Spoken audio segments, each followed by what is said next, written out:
For a long time, Western politics has been organised around a strange ritual, saying things that we no longer believed because saying them kept the system running.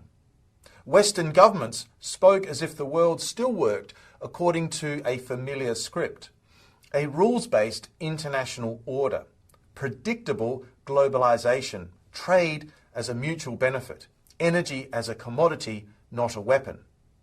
And even when reality began to diverge, we kept repeating the language because the language itself became part of the system. This week, something quietly but profoundly changed.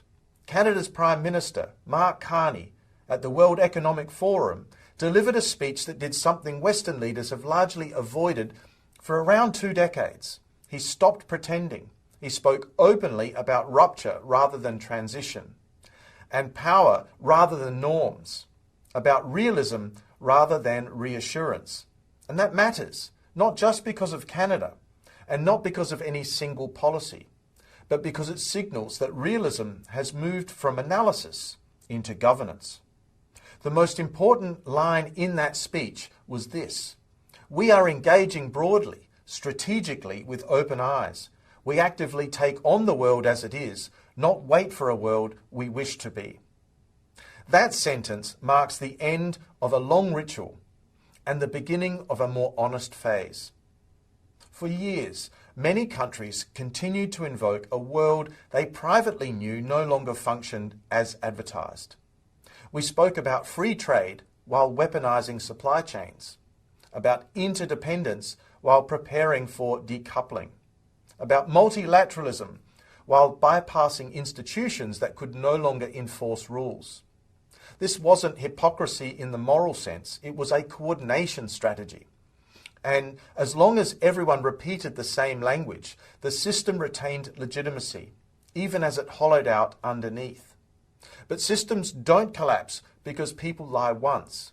They collapse because everyone continues performing a fiction long after its conditions have expired. What we're seeing now in energy, in finance, in security, and in industrial policy is not a sudden change of values. It's the delayed recognition of constraints. And once constraints bind, language has to change. This shift matters most for middle powers. Great powers can absorb inefficiency. They can internalize supply chains. They can tolerate friction. Middle powers cannot. When energy, food, finance, or defence dependencies become instruments of leverage, pretending otherwise doesn't preserve stability. It increases vulnerability. Naming reality does 3 things.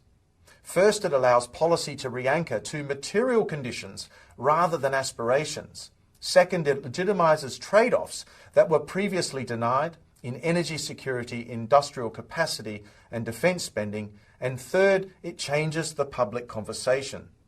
Once leaders stop promising frictionless transitions and start talking about resilience, sovereignty, and capacity, citizens are invited to a more adult discussion. That doesn't make the world easier, but it certainly makes the world clearer. Carney's speech didn't come out of nowhere.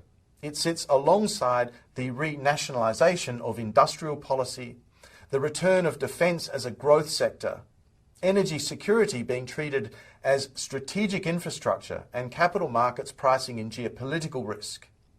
These are not temporary reactions. They are structural responses to a world where integration is no longer neutral. Realism, in this sense, isn't about pessimism. It's about honesty. Honest about what systems can deliver.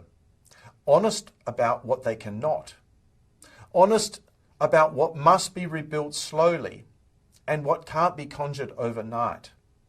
And once that honesty enters governance, it changes everything downstream: policy, investment, and public expectations. This isn't a victory lap for realism. A more realist world is harder to govern. It demands patience, resilience, and uncomfortable choices. But it does offer one real advantage. It replaces illusion with clarity. And clarity, even when sobering, is the precondition for agency. The world hasn't suddenly become more dangerous. We've simply stopped pretending it wasn't.